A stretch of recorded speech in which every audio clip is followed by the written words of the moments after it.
Welcome back to Golden America. Tonight, we bring you a truly heartbreaking story out of Maryland, a story of betrayal, unimaginable cruelty, and the tragic loss of a life so young it barely began. This is the story of a baby girl who suffered unspeakable horrors at the hands of the person who should have protected her most. If you're new here, please subscribe for more deep dives into cases that affect us all, and hit that like button if you think there needs to be justice for victims everywhere. Let's get into it. My tiny angel, so full of hope. They took your smile away before you even learned to laugh. I remember that first day we took her home, the small nursery we spent so long preparing. It was only for a few days, a very short time to try to protect her from this cruel world. She was a fighter. She'd been through so much since birth. But now, there's just a gaping hole where her giggles used to be. It hurts so much. The story unfolded on Sunday, December 29th, when detectives from the Harford County Sheriff's Office were alerted to a suspected case of child abuse at Johns Hopkins Bayview Medical Center. Child Protective Services had flagged the case, and what they found was truly horrific. A 5.5-month-old infant had arrived at the hospital by ambulance with life-threatening injuries, sparking an investigation that would uncover a web of lies and deceit. Every cry, every pain, now just silent echoes in an empty room. Was my love not enough to protect you? They told me that day she was taken that she had multiple skull fractures, brain bleeds, a fractured leg. It was like the words were cutting me as they were describing how she had been hurt. I couldn't understand, I still can't, how someone could inflict such horrible pain onto something so pure and helpless. How could they? Why my little one? Hospital staff reported that the baby girl had arrived with multiple skull fractures, brain bleeds, a fractured leg, and numerous other life-threatening injuries. These weren't just accidental bumps or falls. They were brutal, intentional acts of violence that no infant should ever endure. This child, who had spent her life since birth in the neonatal intensive care unit, had only been home a few days. She arrived home on December 23rd, but was rushed back to the hospital on December 28th. She died of her injuries on New Year's Eve. I picture her face, so small and delicate. Then I think of that monster, the one who could inflict that pain. How could they do that to a precious angel like that? She was a fighter, even when she was born, but against a monster, she had no chance. Where is the justice for her?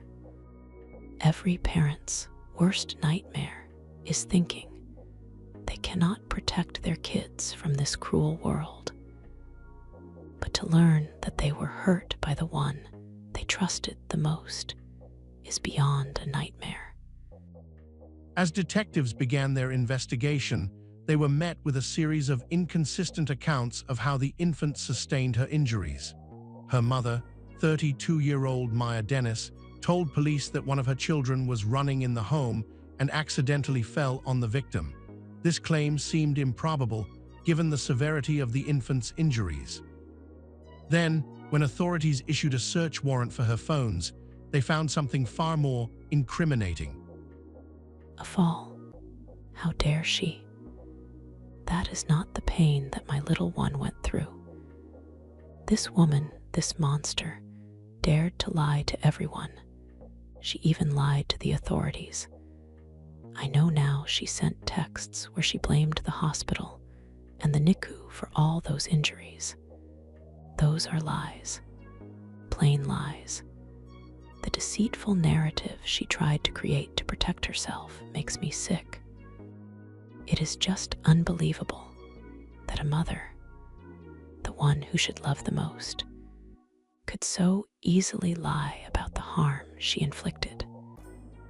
Text messages were discovered on Dennis's phones where she claimed the injuries were due to the infant's stay in the NICU. The detectives also interviewed a man who was seen at the family home for nearly an hour before the child's hospitalization. Both the mother and the man, when questioned by police, denied any contact with the child. The inconsistencies in the stories and the severity of the injuries led detectives to focus their suspicion directly on Maya Dennis. They developed information that indicated she had sole care and custody of the child when her injuries were inflicted. I can't understand how she could be so heartless. Did she not see her? Did she not see the little baby that depended on her for everything? Did she not feel her tiny little heart beating? What kind of person can do this and then lie to everyone's faces?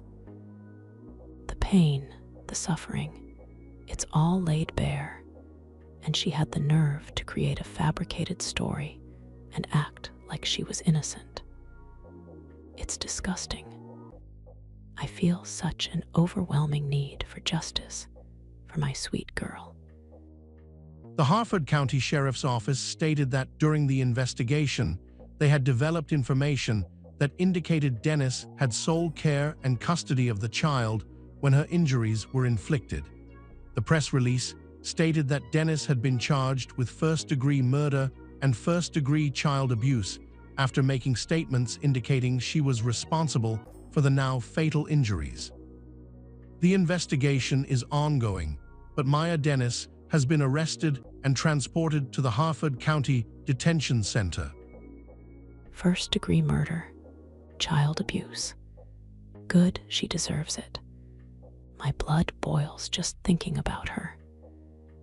Her lies, the pain, the devastation she brought to my family, and that poor baby. She has to pay for this.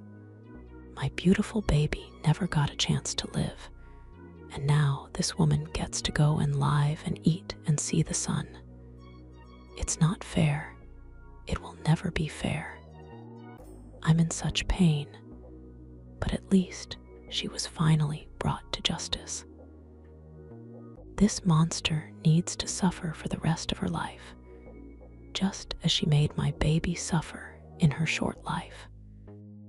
Online records show that Dennis was denied bail while appearing remotely in court on Thursday, January 2nd. Prosecutors argued that the baby's injuries were clearly not accidental, stating her left femur and tibia were broken. She had multiple skull fractures, bleeding on the brain and around her eye sockets. The baby had irreversible brain damage. A preliminary hearing for Maya Dennis has been scheduled for Thursday, January 30th, where the prosecution will continue to build its case against her. This story, like so many others, leaves us with an emptiness and a longing for justice. She won't ever know the warmth of my embrace, or the sound of my voice telling her how much I loved her. This monster robbed her of her life and all those simple joys. The least I can hope for is justice, but it won't be enough. It will never be enough.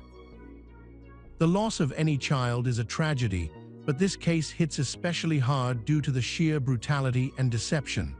It reminds us that the most vulnerable among us are sometimes subjected to unimaginable cruelty, and that our vigilance is crucial to protecting those who cannot protect themselves. Let's learn from these cases and fight for stronger safety nets for children. Please engage with us in the comments. Share your thoughts, share your feelings, and help us keep these kinds of stories alive in the public's conscience. Subscribe to Golden America and help us bring awareness to these devastating cases. Thank you for watching.